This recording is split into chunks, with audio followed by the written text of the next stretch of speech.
like all these different brands of salon lofts. And, they basically help you find a location, and then you're paying them a 6% royalty for the next 10 years. And at first it's like, this is really cool. You helped me start a business. But once you're up and running and they know the business, it's like you kind of feel a little jaded and you're irritated that you keep paying somebody for something you could do yourself. Right. And so that sat with me for a long time. How do we find a marriage where we're not only just like helping you set up and then you do your thing, but we're a strategic partner that's providing value for the next 10 to 20 to 30 years. And that's where the reception and the marketing came in. It's like, okay, yeah, we're not only going to provide you a really strong brand, we're also doing the reception for you and the marketing. And we're a partner in this. And I needed that to make us have that connection that would last more than just startup. Welcome to the Franchise Founders Podcast. We are on a mission to help aspiring entrepreneurs just like you take action through franchise ownership, allowing you to obtain more financial freedom, time with family, and ultimately a business that can run on its own without you. Hello, everyone on the Franchise Founders Podcast. Thanks for jumping in. Excited to start this episode. First, before we get into anything, Christian, how are you doing today? Awesome as always, man. Excited for the guests we have. Super pumped. Yeah, me too. I've been excited about this podcast episode. Been doing a lot of podcasts lately and working on getting better and better at being a host or a co-host. So today's guest is someone that I met recently. A lot of times I'm traveling and I think to myself, like, what am I doing? All this travel, fly here, fly there. You're spending money. You're out of the office, doing that. And every time I travel, there's a moment, whether it's a day later, a week later, or sometimes even years later, where I look back at that event and know that I wouldn't have had, some type of relationship or partnership or opportunity because of an event, right? And so I think for me, we were I was at the franchise tailgate in Nashville, and I met Brigham Dallas, who's our guest today, and the CEO of Hello Sugar, and we got into a really great conversation about, building a business and the potential of exiting a business, and he was explaining his company to me, and figured it would be a good time to have him on our show. How you doing, Brigham? Man, I'm doing good and happy to be here. You guys are really kind to have me on the show. A little too kind on the words there, Christian. Don't get too excited yet. We haven't heard it yet, but thanks guys for having me. Yeah, well, it's a pleasure to have you on. Thanks. As you know, we never do the bio, so was hoping you could start by telling our audience a little bit about you and your company. Oh, yeah. Geez. Okay. I'm 35, Brigham. I live in Arizona. A little bio on me. So I dropped out of college and I started traveling. And I traveled for about 4 years across the world. I learned languages. I speak French. I speak Spanish. For a long time, I lived in a bungalow grass hut in some random island in Thailand. And while I was over there, the guy beside me was like an SEO guru. And when you're on an island, you have nothing to do. And so this guy all day long was just teaching me things about SEO, about PPC. And it became my like school of the hard knocks university. And I started a business because, you can't pick coconuts to make money, right? You got to figure something out online. I started a business doing Google ads and then Facebook ads. And that's really, and I know that's like totally opposite of what I'm doing here, but it really isn't. I made a lot of people a lot of money. And about 5 years into this business, I was like, you know what? I got to do something for myself. I started a waxing salon called Hello Sugar, and we do Brazilian waxing and sugaring. And I did this because I really like the fundamental economics of a business that has repeat clients. I'm not in the room doing the waxing myself. And it had a pretty high margin to it as a company. And I just thought that looked really attractive to me. And what made us unique and different was the marketing. So I took everything from spending millions of dollars on Facebook and Google and built a company that is light years above every other company on the digital aspect. I tell our company, we're a technology company. We're a waxing company, but we're really a technology company because we're doing things very, very different than others right now. And so, yeah, that's where we are 7 years later. Every single year that we started, I love the concept of like fail fast, prove the concept cheap. I started with $3,000, guys. $3,000 was my first salon. I put it inside of a plastic surgeon's office, Dr. Moshe Rafa in Paradise Valley. And, he already had a table. He had all the equipment in there. So I just bought some wax, hired a first esthetician and went from there. And, we were testing different models out, packages, memberships, everything. First year did about 70,000 revenue. Okay, it's all right. Second year, 370. Third year, 920. And then every single year doubled. And we're in our seventh year now. You don't get those margins of doubling every year by the end, but we're about 7-8 million of revenue a month, right, or a year right now in Phoenix, Arizona. This is growing really fast. That's an awesome. I think that was one of the most exciting stories I've heard on our podcast yet of starting, from traveling. And I think it's every entrepreneur's dream, right? Getting to travel and live in another country and then have this brilliant idea of what business you're gonna end up bringing back to the States. Without getting into like the item 19 and your specific franchise opportunity, my first question was, if I remember correctly, like the margins on the waxing service is incredible, right? Because you're buying a can or whatever it's called, for a couple $100, and then you're selling it for months. Even am I correct in saying that your hair grows on a 28-day cycle? So we do a monthly membership. Monthly membership's costing about $55 on average for a monthly membership. Your wax is costing a couple bucks. The estheticians are about 25% when it comes down to it, plus taxes. So gross profit for me in Arizona is about 55%. And then you have your other costs on top of that, like your rents and your advertising, et cetera. Of course. That's incredible, man. So it's recurring revenue, obviously, which is amazing, especially from an exit standpoint, which we can get into. But what I'm curious though is, were you just initially investigating different types of businesses that you could get into? Were you just looking at different industries that you felt made sense, or how did you back into like waxing and sugaring? Was it just happenstance? How did that happen? It's just, I love vaginas. I'm just super passionate about the industry. No, I'm just playing, man. I talked to a guy who sells businesses. He values businesses. And this guy said, I was like, what do you do to get a higher multiple? And he said, there's 3 things. Number 1 is the business needs to be able to run itself. Mm-hmm. Well, I figure with waxing, I can't actually be in the room doing the waxing, right? So like that's check number 1. Number 2, the business needs to have a recurring revenue model. So software companies that pay on a monthly basis or a yearly basis perform at a higher multiple than, say, a restaurant who doesn't have a guaranteed revenue coming back. And what's really nice about waxing is the monthly membership, your hair grows back every month. Unless I'm missing something here, that's the rest of our lives. It's going to be like that. You might get laser, but most people, its hair grows back every month. And then number 3, there needs to be market share to take. And we're in an area of Phoenix that's a very competitive market. You have European wax. There's over 30 European waxes in Phoenix right now. And that was the one I was most worried about. So that's why proof of concept started with a really small salon. And it was like Starbucks for us. We put one on the opposite corner of, how they put them right next to each other. Like we put one on the opposite corner of a European wax, and we were profitable right from the start. So I knew with concept, like we could carve a niche into this industry. I like that. And then the other thing, we haven't talked about this, and it didn't start like this. Like Hello Sugar is like, it's kind of like a concept of like, hey, sugar, give me some sugar, like show me love, right? And I found that because when I was looking at all of the reviews of competitors, what I found was that the most common thing people said was, she makes me feel comfortable. Mm-hmm. And I wanted to find a way in a brand to help our people feel comfortable.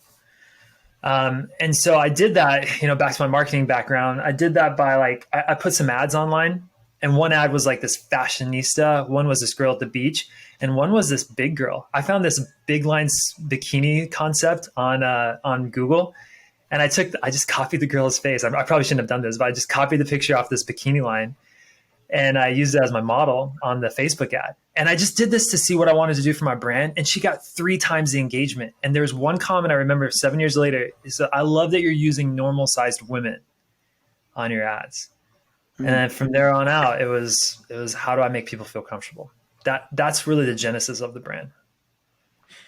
I really like what you're saying about the idea of it running itself, that you literally can't do the work. Like, it doesn't make sense for you to be waxing vaginas. It would be probably a little strange, right? So the fact that you can't do it, and you don't know how, I assume, attests to, or do you? Have you learned how to in your time running the business? Dan, you don't want me waxing you, brother. You definitely don't want me in front of the on the table. I'm gonna just mess something up. It's a little too personal, but I actually remember I one time got my chest waxed, and it was like the episode of the 40-year-old 40-year-old virgin, because I had a hairy, and then I just did it for years, and now it's like I don't have any hair. So it actually, I will attest that it does cut down over time. Took like years, but now I'm not Steve Carell in that movie anymore. 40-year-old version. That's funny, man. That had to be so painful looking at his hair. Holy crap.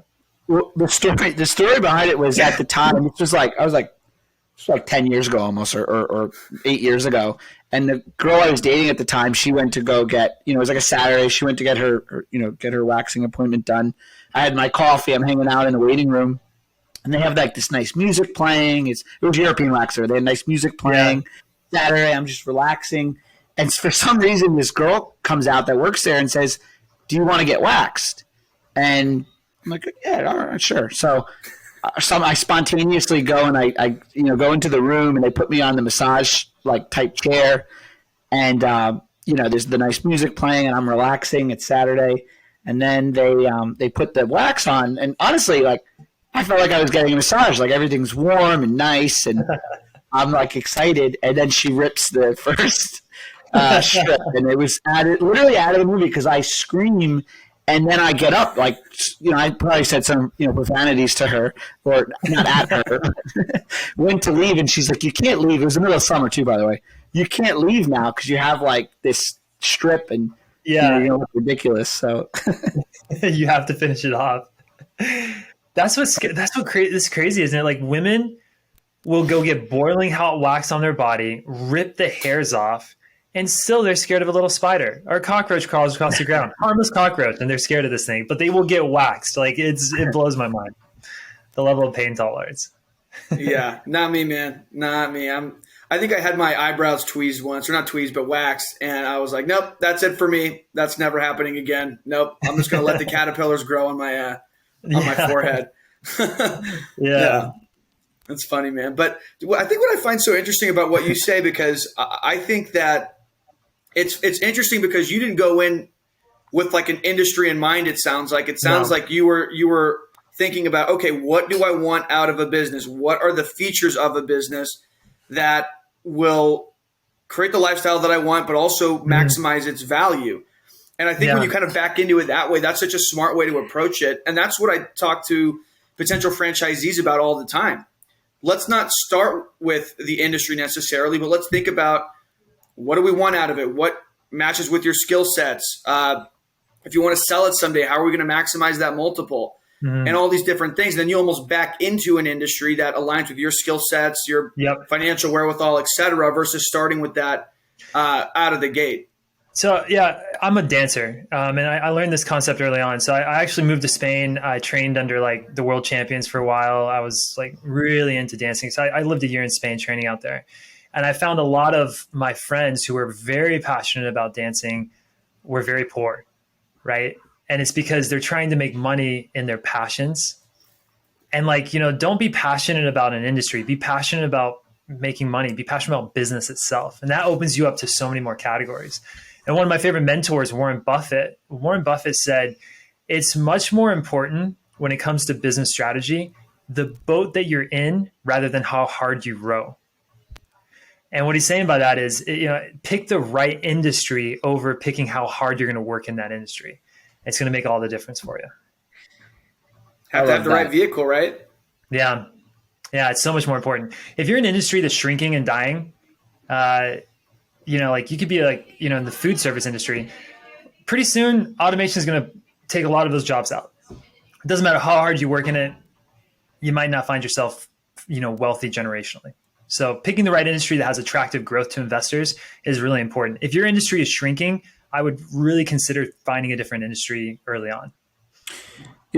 It's interesting because just going back to what we were talking about before the show, as we were hanging out before we hit the record button, I was saying how, if you're listening, Brigham's got an incredible TikTok following on some of his videos. But I kid you not, out of like 5 or 6 signs in my life that said, Dan, you gotta, look at a different business, which, if you're listening to shows, I'm in a bit of a transition right now, just making these podcasts and learning from founders as I decide. Your video about, so the two things between the video and what you just said, which on the video was, if you're in a certain business, you could sell it at a multiple of, 3 times, 4 times. Yeah. And I've always had this belief of like, yeah, but what if the EBITDA is higher than really high EBITDA, you could sell it at 3-4 times. But the way you explained how with a franchisor system, the multiples that you get on that, my passion's always been helping people become a business owner.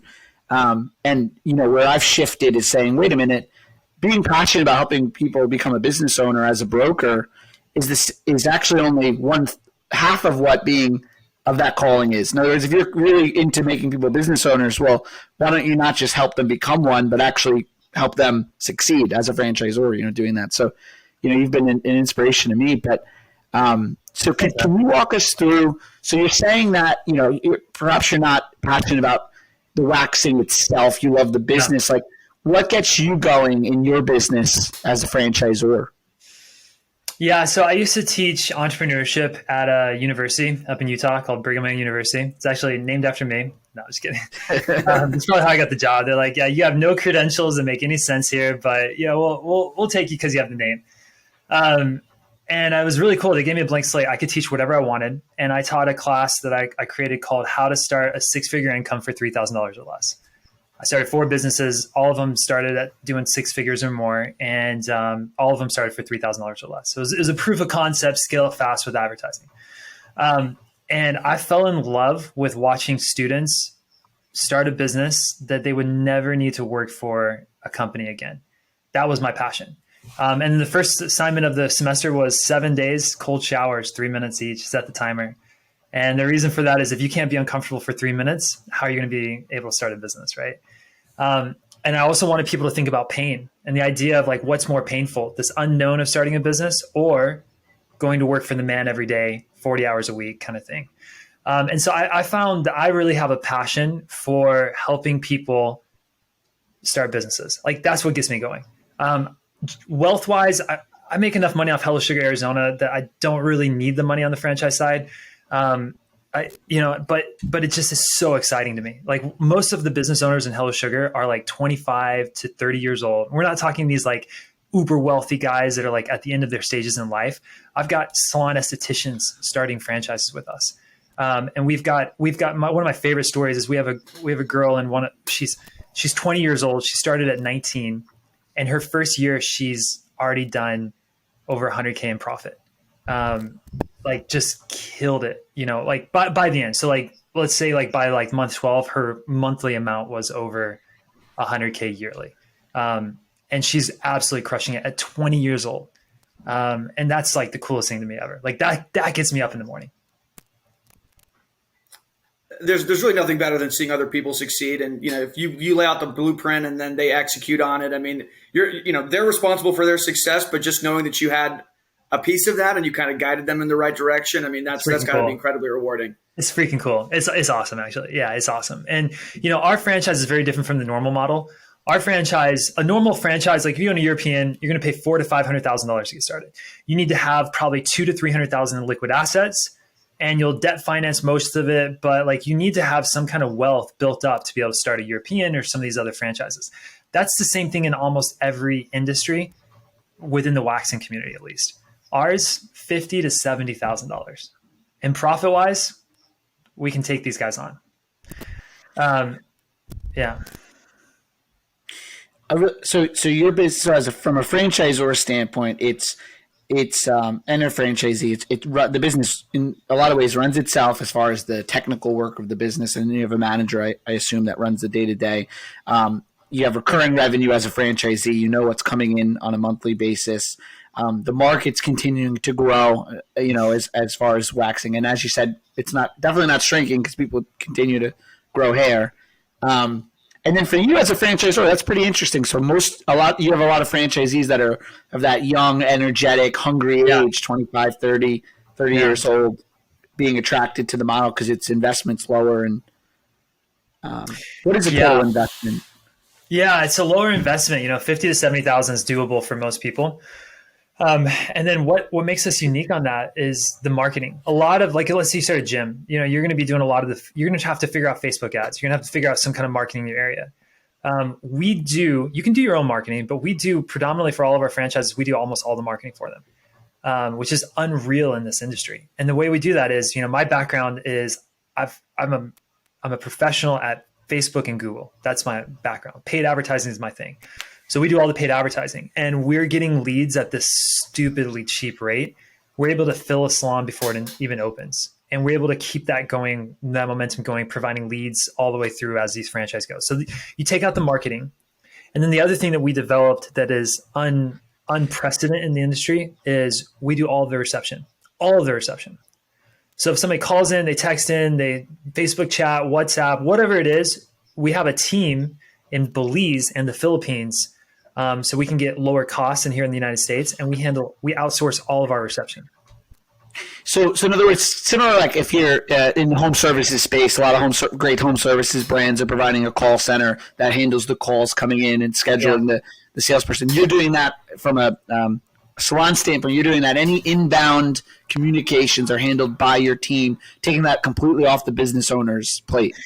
Yeah, and this is enormously challenging. I mean, with these, like, the factor of variables and challenge that happens when you go from one salon to like 100, it's like by a magnitude of 10 of that, right? So I mean, you've got to figure out how do you handle 20,000 tickets coming in a day at 100 salons, right? Like 20,000 people trying to book appointments. I mean, that is an enormously complex problem that would be very difficult to reverse engineer. Like if you're building a house and you're like, you want to add technology, cool, you do it as you're building. But if you want to add technology after the house is built, it becomes more expensive and more difficult and sometimes impossible, right? So with us, like, we from the start had the vision of we're going to be able to do this at scale at 1,000 locations. And we've been developing the technology on the systems, the processes, the way, like, for example, we don't do calls. When you want to when you call in, it says, "Hi, welcome to Hello Sugar." When you hang up, we'll immediately text you, and we text and say, "How can we help you?" That's like one way we take out some of the variables. That's a technology like in an IVR system, like someone calls in and then it knows the number and texts them? Yeah, and immediately we'll text them back. Interesting. Yeah. And then we also built an AI. So we were building we built a chatbot that handles bookings for us. And we simultaneously A/B tested this with humans. And it was really interesting because in the beginning, the human aspect was really solid. But with the AI being so fast, we went from, we increased conversions by like 30%. So we increased bookings. But here's the problem. People knew it was an AI. So I read studies, and the studies were like, hey, if you're talking to a robot, they want to have an option to talk to a human. So on all my bookings, I put talk to a human. And these were cold leads, right? These are leads coming in from Facebook and Instagram and TikTok. And so when they saw that they were talking to a robot and they booked an appointment just fine, we went from a 50 to 75% first-time show rate to a 13% show rate. 13%. It was destroying our business for these newer salons. Luckily, we only tested on one location, so it wasn't like, killed everyone. So what I had to do was I had to go back with this chatbot, this automation, and I had to make it seem human. So then we tested it with the humans, and it was the exact same. I ran the chatbot process on the humans and the chatbot process on the chatbot. And again, we had the higher booking rates on the chatbot because it's faster, but nobody knew it was a robot. It passed, the narrow space Turing test, you could say. And because of that, like, our booking stayed higher. I think it was the idea that people thought if they were talking to a robot, they could no-show. That's what I think it was. It's interesting too, because that'll probably change as time goes on, right? Our standards of how we interact with AI or with a robot, but you're like almost ahead of your time in some ways. I think so. I think we're the most technologically advanced salon out there. Well, I was just going to say what I liked as well was just the fact that, rather than just roll that out system wide, you're like, hey, let me test this with one location first before we say, let's do it everywhere. I think that's obviously smart.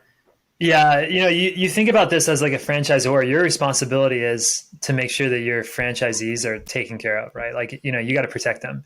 And so Yeah. unless I can empirically, right, with data, say that this is better than what we're doing before, I can't roll that out to them. Exactly. Yeah. And this is what franchisees need to keep in mind, where they're thinking, why am I paying a royalty? Why am I paying a franchise fee? Well, it's because all of the trial and error, all of these things that you're not really having to go through because it's getting tested, split tested at the franchisor level. I mean, it's saving you a lot of headache, time, money, pain, blood, sweat, tears. So I hear you. Yeah, can I talk on that for a second? So like the franchisor model I sat with for a long time. And I'm looking at, because we build in a lot of salon suites. They're like 10 by 10 rooms. That's how we get it so cheap. We build these tiny 1-room studios right away. And I'm looking at these salon, like Solo salon lofts, Saatchi, like all these different brands of salon lofts. And, they basically help you find a location, and then you're paying them a 6% royalty for the next 10 years. And at first it's like, this is really cool. You helped me start a business. But once you're up and running and they know the business, it's like you kind of feel a little jaded and a little, you're irritated that you keep paying somebody for something you could do yourself. Right. And so that sat with me for a long time. How do we find a marriage where we're not only just like helping you set up and then you do your thing, but we're a strategic partner that's providing value for the next 10 to 20 to 30 years. And that's where the reception and the marketing came in. It's like, okay, yeah, we're not only going to provide you a really strong brand, we're also doing the reception for you and the marketing, and we're a partner in this. And I needed that to make us have that connection that would last more than just startup. Provide value beyond, because the margin of value proposition diminishes, right, as a franchisee, because you become more and more successful, and you forget that you wouldn't have been able to start without those, or most likely would not have been able to be successful, but you're continuing to provide value even when in theory that value goes down. The lead gen is huge. I mean, to me, if as a franchisor you can provide systems and lead generation, and I think that's an area. I'm just having this conversation with a friend of mine that's the COO of a franchise system about, focusing on lead generation for the franchisees is so often lacked on the franchisor side, and it's so important. So, question for you is that your goal? Bring 1,000. Sorry, all those sounds at once. My calendar, make sure I don't forget my next appointment. But is that your goal, 1,000 locations, or what's your goal in like 3, 5, 10 years?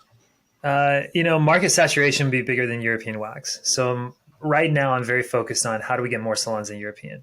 That's who we're coming after.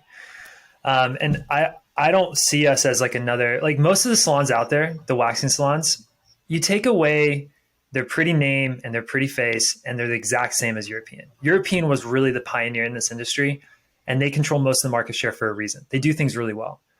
I want to disrupt that. And we're disrupting that by having a lower cost, providing marketing that is like unseen in this industry, and providing the technological resources to scale fast through having the reception. Most of our franchisees don't own one location. They want to own a bunch of them. They want to control a market because that's where the real wealth generation is. And we can do it much faster than any other salon because of how cheap the startup cost is. So yeah, our goal, make it be known, is to take on European wax. Love it. You heard it here first. Yep. Heard it here first. I love that, man. So there's obviously a differentiator in terms of like for the franchisee, in terms of the business, it's easier to get into than a European wax, for example. But on the consumer side of things, what is there a huge differentiator, or what's the value proposition, and how does it differ? Well, one, is super easy to book an appointment because you can do it through text. You can do it through the website, which is like super easy. And two, we do sugaring as well as waxing. So sugaring is like another form of organic hair removal. It doesn't create as many ingrowns for some people, and it hurts less for some people. I got to asterisk this with some people. Some people don't see any difference at all. Yeah, Dan knows all about this. Yeah. So so with European, they do hard wax. They're not using much soft wax. We're doing hard wax, soft wax. We got sugar. We have a male waxing wax. It's for males. So it's like better. And so instead of having our proprietary one type of wax, not every body is like that. You need different options. And so we have the different options depending on the body type. And the second thing is the skill level of our estheticians. We hire very, very good estheticians. We pay them better than anyone else in the Valley, Phoenix. And then we also have a school that they go to, and the school is phenomenal. schools are top estheticians training. We got a whole curriculum. It's like next level on that. So jumping back real quick, that's all great USPs that you mentioned. There's 800 European wax centers. Is that correct? I just Googled it, or are there more than that now? 878. 878. So 879 is the first goal, I guess. Yeah. Yeah. That's right. But I think, to me, just the fact that the and they're not, I understand that, but even if you just took them at baseline, that if both services were the same, European and yours, if they were, I know they aren't, but you're able to market it significantly better because of your skill set of doing Google and Facebook. To me, from a purchasing of the franchise system standpoint, that would be a number one, reason for me, right? I could get in. And I also assume that you're available, as you mentioned, you do well near a European wax center or near another waxing. Yeah. So all your prime territories are available, right? Because you've got all this open market for you. Well, so think of the concept of a one-room suite versus a 4-room flagship with a receptionist. Our flagships are reception-less. So even those are like even cheaper to do than the others. But we need to make – so, these are approximates. But if you're a year in business and you have 500 to 600 clients, you're going to be making – I can't give you promises on this, but I have stores that are like, they're 6-figure incomes off of that. For a European to do the same thing with their costs being so much higher, rent is 4 times as much. They're paying another $5,000 for a receptionist, all the extra marketing, the staff, the hourly wage differences of the employees, because you need a lot of employees and there's a lot of variables. You got to be doing way more volume to hit that same amount. So just running as lean as we are, that's what keeps us like in the game, even right next to a European. So, now with your, I'm sorry, they're called estheticians, the wax? Yeah, estheticians. Estheticians, sorry. I assume that you're attracting some that come over. Like, I think back to my funny Steve Carell story, but I went to the same girl that ripped that first strip. I would travel from Hoboken and even New York to go there when I went because I wanted that one person. Yep. And when she moved, I went there. So, like, you have people that happens with your brand? Look, you're naked on a table. You're extremely vulnerable. The likelihood that you want to put your lady parts in front of a lot of people is very low. So absolutely, there's high brand loyalty, but not brand loyalty, esthetician loyalty. Yeah, right. They're almost like their own, and that's what's interesting. We didn't talk about that either. They're almost like their own business owner within your employees. Actually, really care about showing up because it's their clientele, and most of their money is made, I assume, off of tips. And so kind of like they're really self-sufficient within your salon too, right?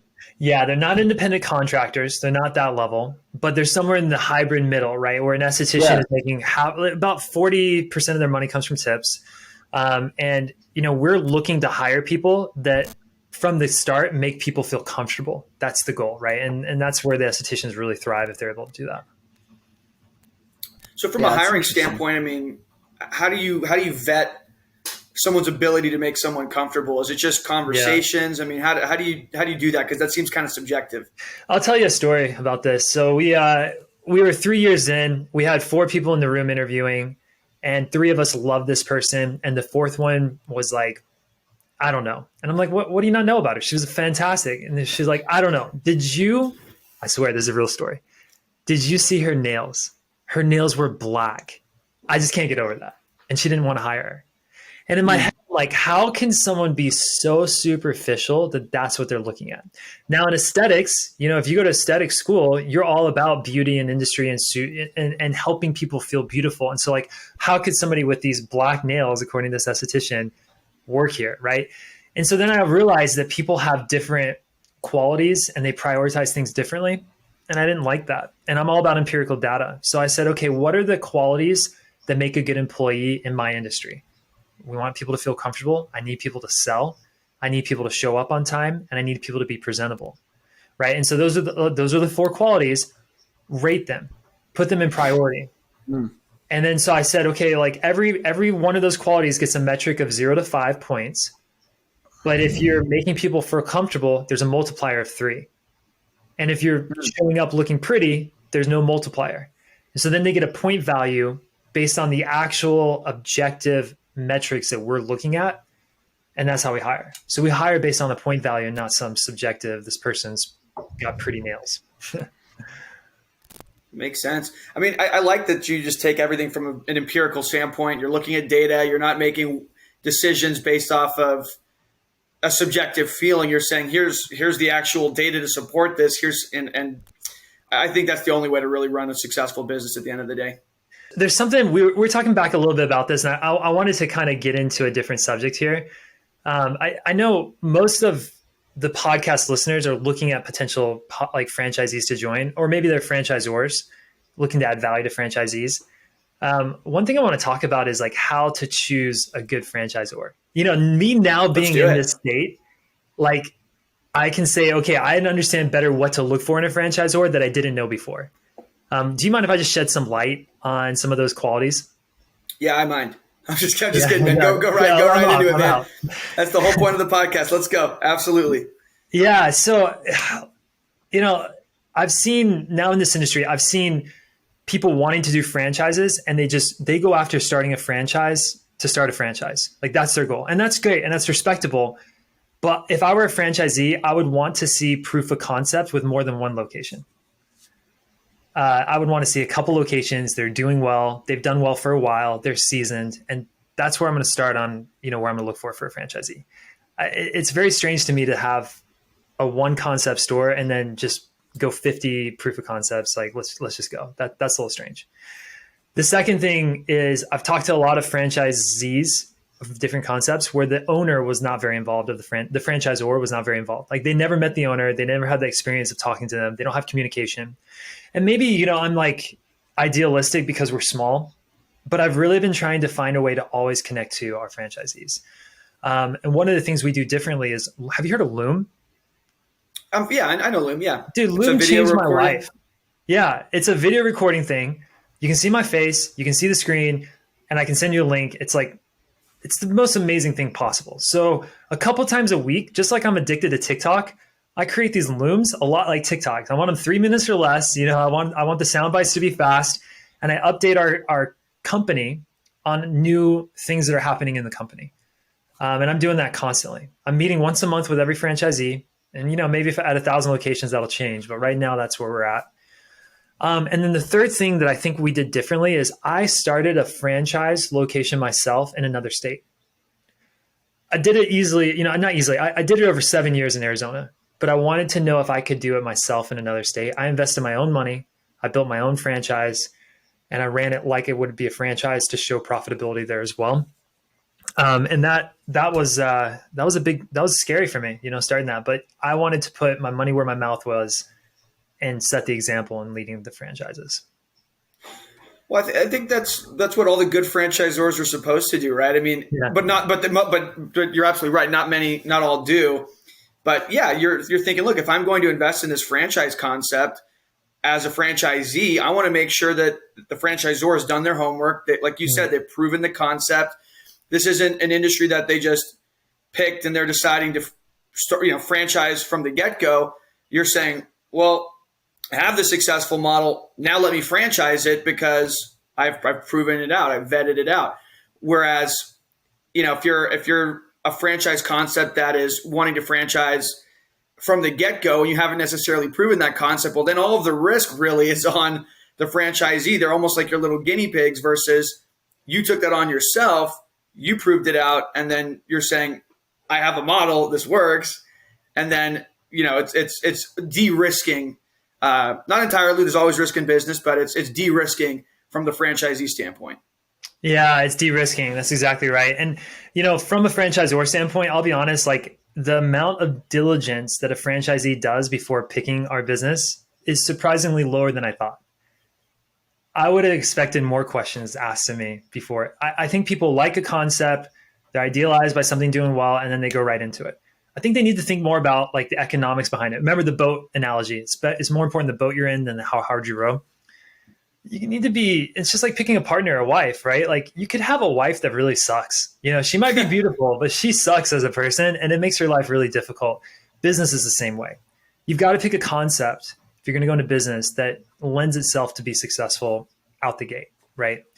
And a lot of it, I would say, 50% is industry and company specific. And then 40% is probably the people you're involved with. You look at the reason private equity groups choose really good leaders is because they make that much of a difference in the success of a company. And then there's probably 10% external factors like the economy, the recessions, the job industries, et cetera. Yeah, no doubt. And that's something that I think that I hope the audience picked up on, because the intangibles are important. It's very easy to be super left brain and let me look at the numbers. What's my ROI? What's my cash on cash return? And all those things are important. You have to think about that, but you also need to get a feel for, what is your gut telling you? There is an element of that too. And do I like the people that are on the corporate team? Do I like the staff? Culturally, do I feel like it's the right fit? Right people, right seat, that whole thing. And I think it's very easy to just get super caught up in the numbers and not really focus on, am I going to enjoy being in business with these people for, 5, 7, 10 years? The average franchise agreement is 10 years or so. Yeah. I've heard a lot of people say, hey, buying a franchise is almost like getting married. Yeah, like a 10-year marriage, I guess, but at least it's at least a long-term, serious, committed relationship, right? And so you got to make sure, do I like these people?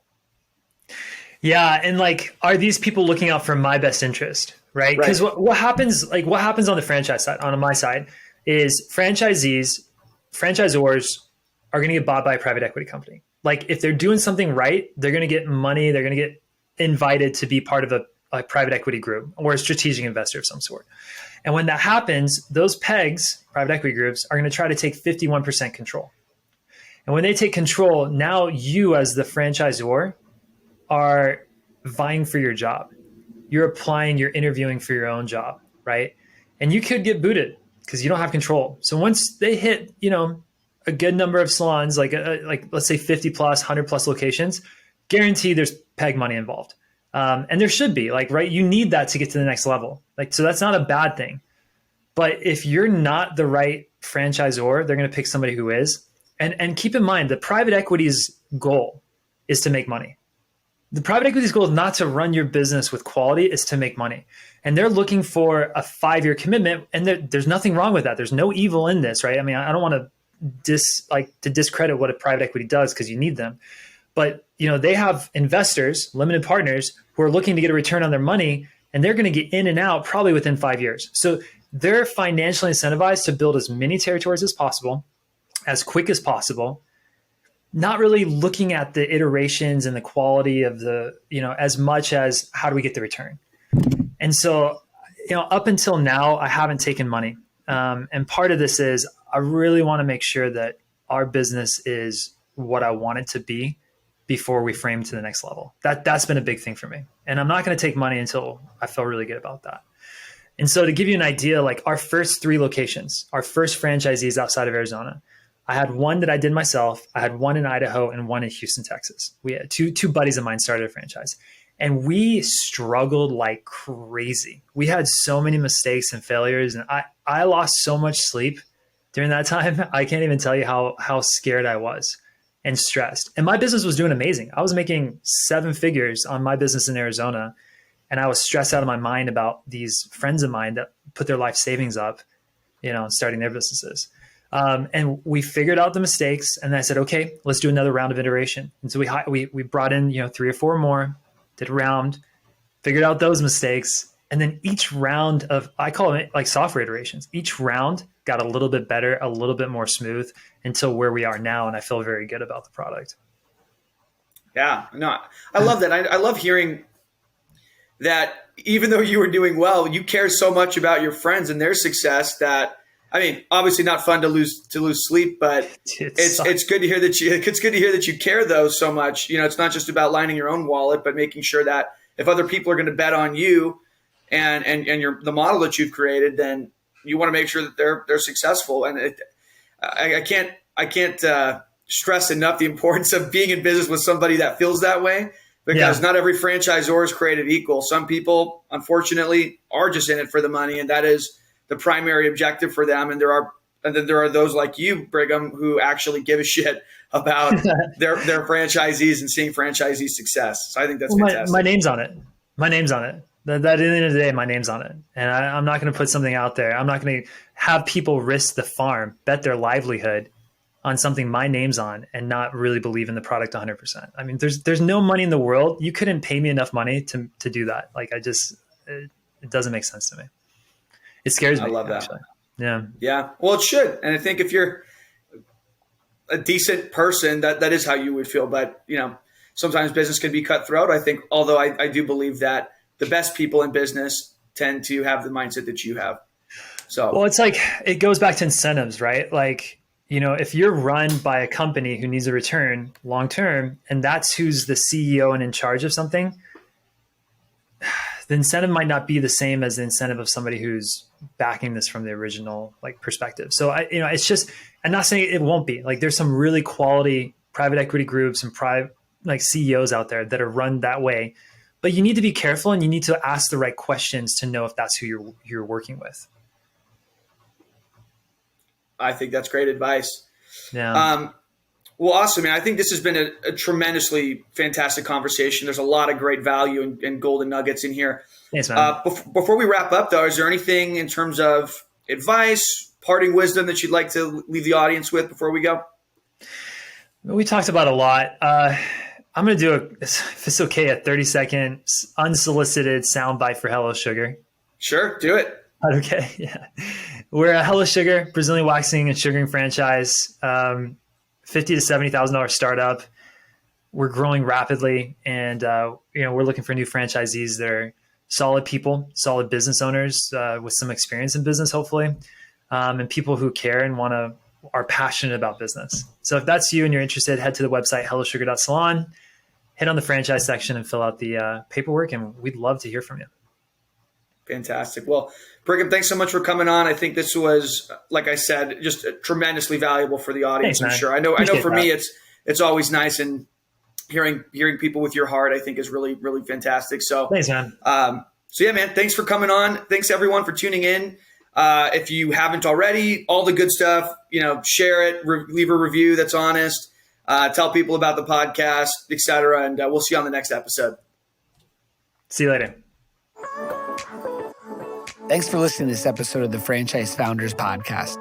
If you want our help with anything from buying a franchise to franchising your business to anything in between, shoot us an email at franchisefounders@gmail.com.